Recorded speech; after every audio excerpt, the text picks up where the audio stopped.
I'm Judith. It was a Sunday evening, and there was a knock on my apartment door. I checked the security camera feed and saw my entire family in the hallway: Mom, Dad, Lily, her fiancé Ethan, and my brother Ryan. I opened the door but didn't invite them in.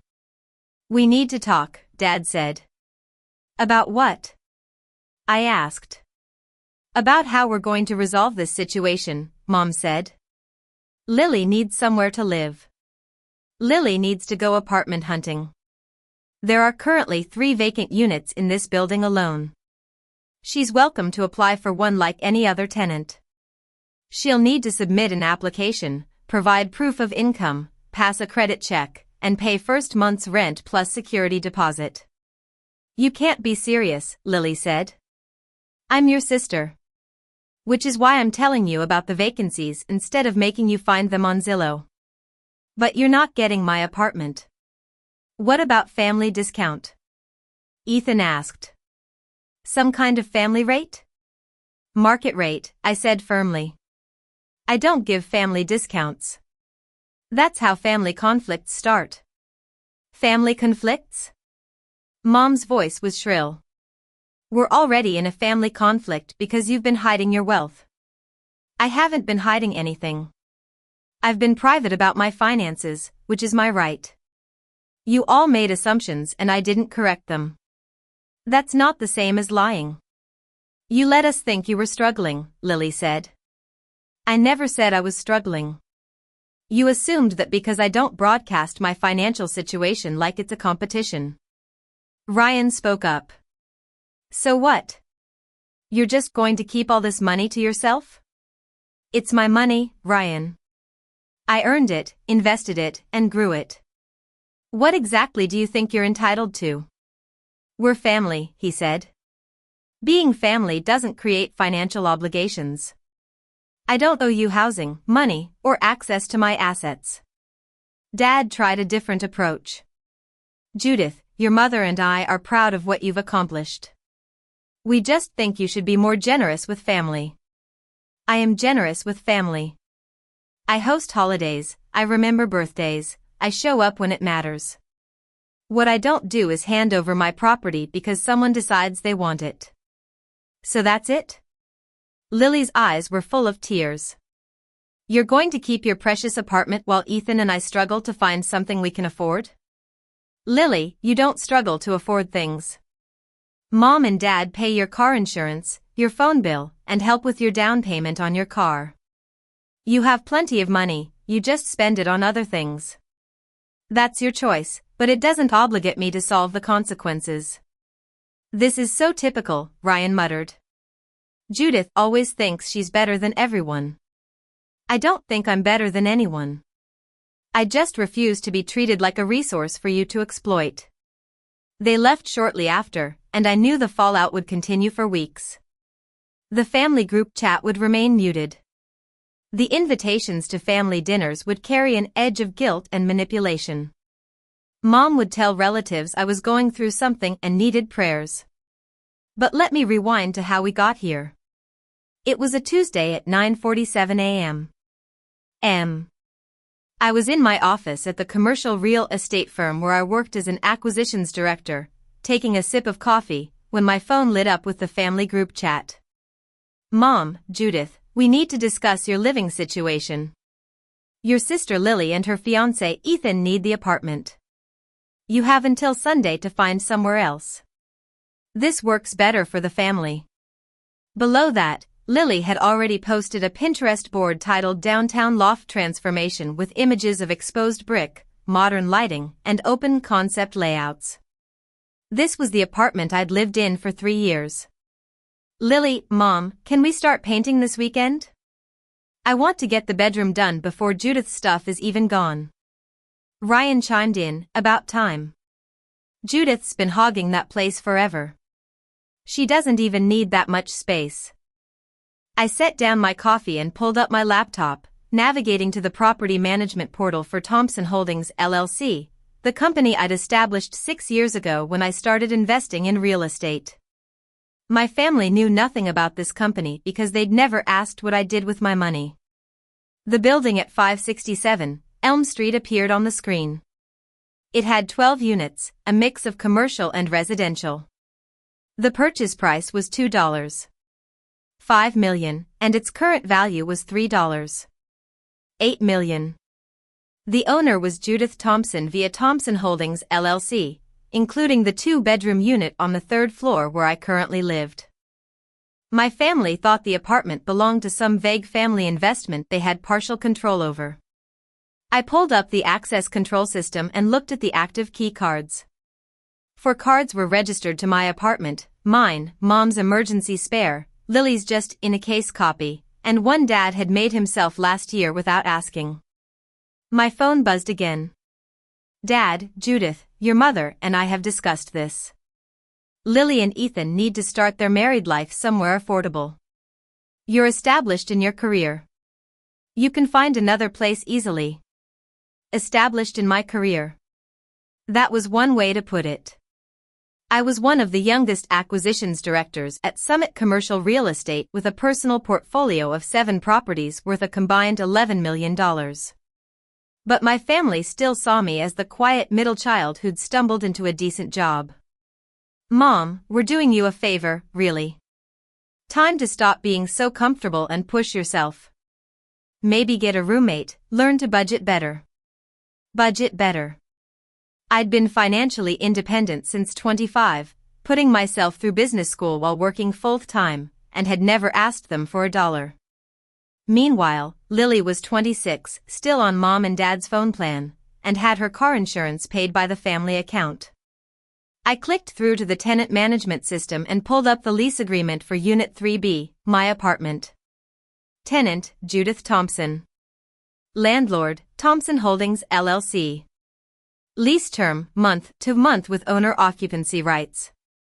Then I looked at the building's ownership history. I'd purchased it 3 years ago from a retiring landlord who wanted a quick all-cash sale. My family had been told I was house sitting for a friend's investment property. They'd never questioned it because they'd never been interested enough to ask details. My phone rang. Mom didn't wait for a text response. Did you see my message? She asked without preamble. I did, I said. Good. So you understand the situation.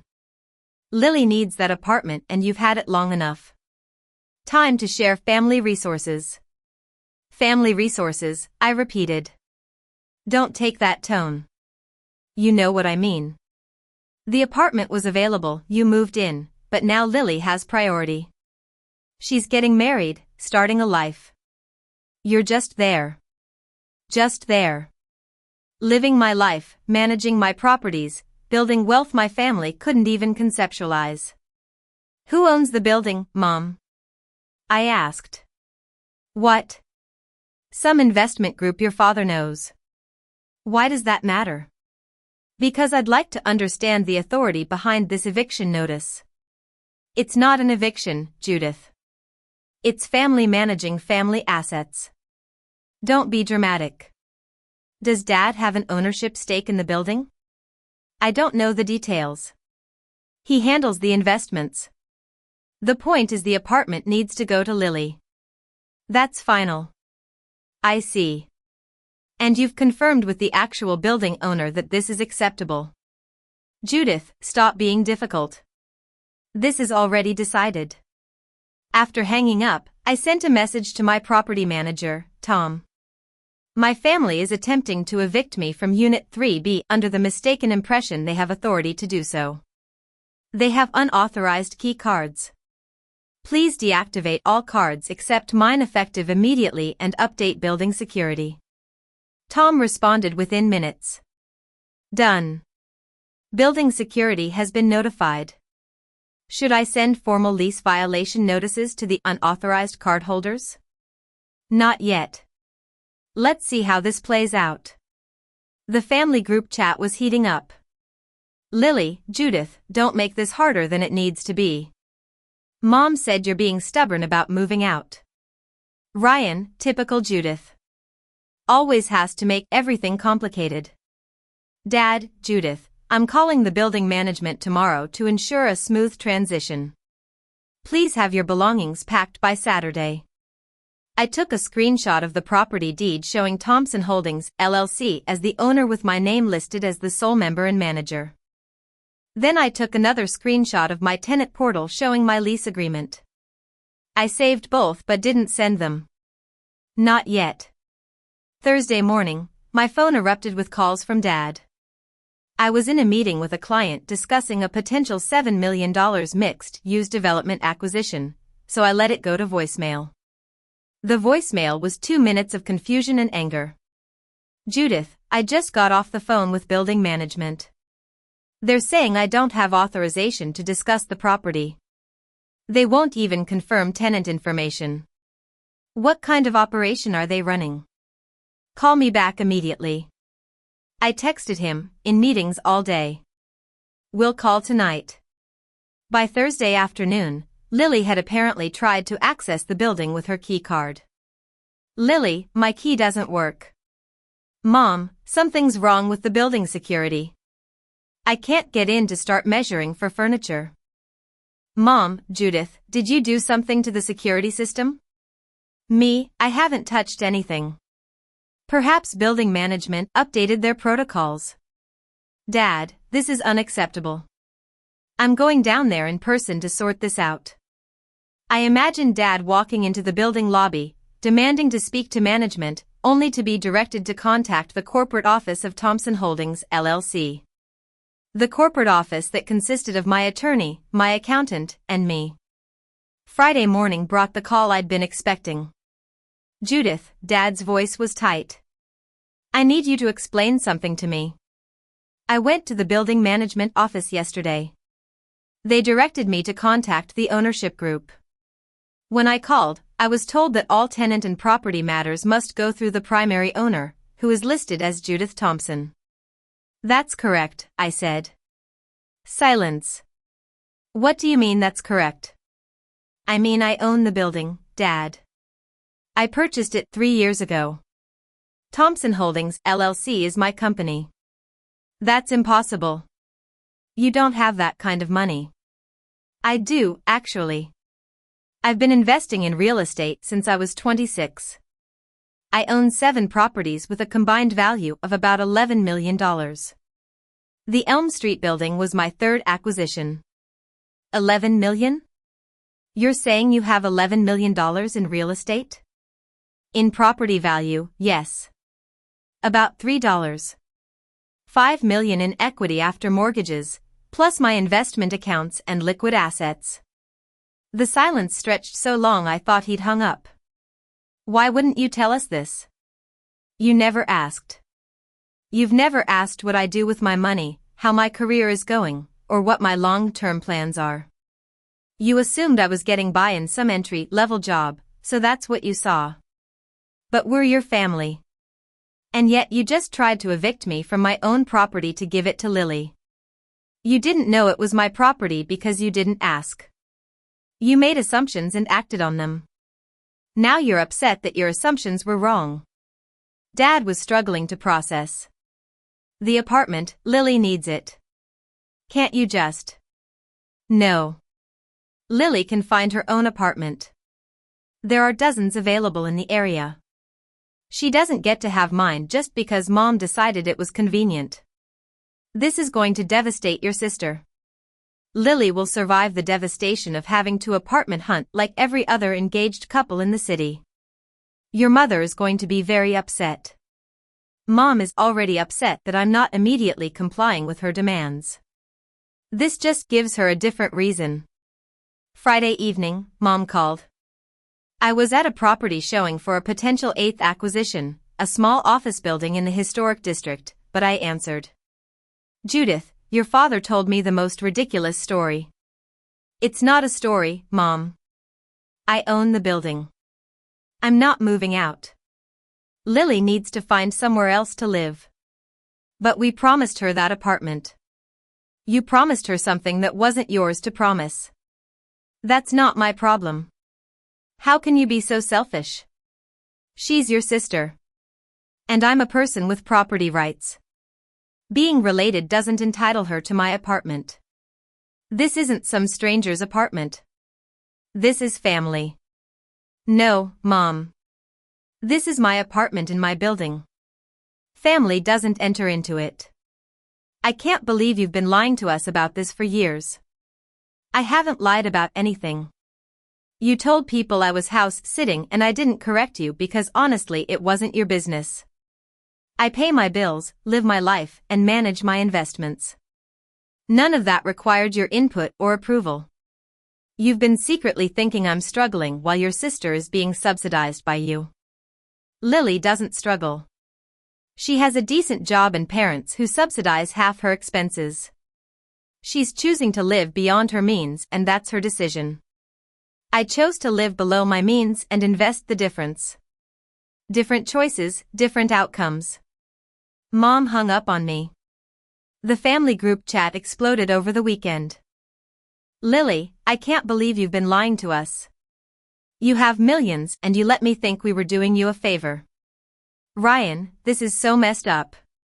You've been playing poor while sitting on a fortune. Dad, we need to have a family meeting to discuss the situation properly. Mom, Judith, you owe your sister an explanation and an apology. I muted the group chat and went about my weekend. Property inspections, reviewing financial statements, meeting with my contractor about renovations on one of my other buildings. And then came that Sunday evening, with my family at my door, and the confrontation that I've already told you about. Monday morning, I went to work at Summit, closed on the historic district office building for $3 million, and added an 8th property to my portfolio. Tuesday, my assistant, Sarah, texted 2 applications for vacant units. One is from a Lily Thompson. Should I process normally? Process normally, I replied. No special treatment either way. Lily's application was denied. Her debt-to-income ratio was too high and she had 2 late payments on her credit report from last year. She texted me directly, "You rejected my application? The property management company rejected your application based on standard tenant criteria. I don't personally review applications. That's what I pay professionals to do. You could override it." I could. But I won't. Those criteria exist for a reason. I hate you. You're allowed to feel that way. 3 weeks later, Lily and Ethan found an apartment across town. Smaller than mine, slightly more expensive, but theirs. Mom stopped speaking to me except for terse holiday coordination texts. Dad occasionally sent articles about family wealth management with pointed subject lines. But I kept my apartment with its large windows, my building with its steady rental income, and my boundaries intact. They'd said, "Pack your things," not knowing I owned the building. Now they knew. And everything had changed except my lease, which remained exactly as it had always been. Mine.